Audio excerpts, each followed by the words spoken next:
strange new turn in the push to remove Arizona's Confederate monuments.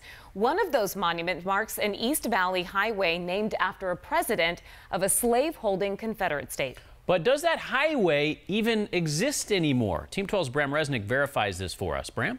Yeah, the Jefferson Davis Highway monument has been the target of vandals and protests. Now the state's rewritten the history of the highway, and it raises new questions about why the monument is there.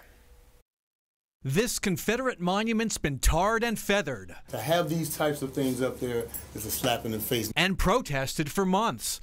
The privately owned marker on state land along the U.S. 60 near Gold Canyon honors the Jefferson Davis Highway. It's named for the president of the slaveholding Confederate States. But now the history behind the monument is being rewritten.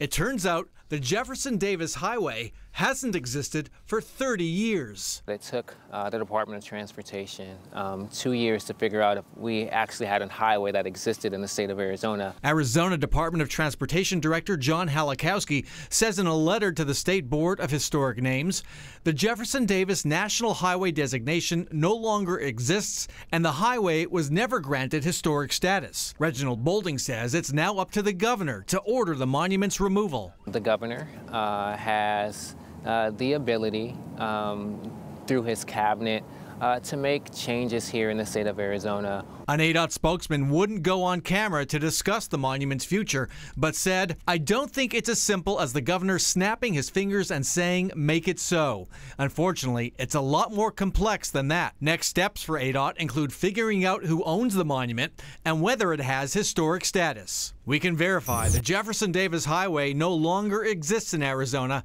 but the Jefferson Davis Highway monument isn't going anywhere, at least for now.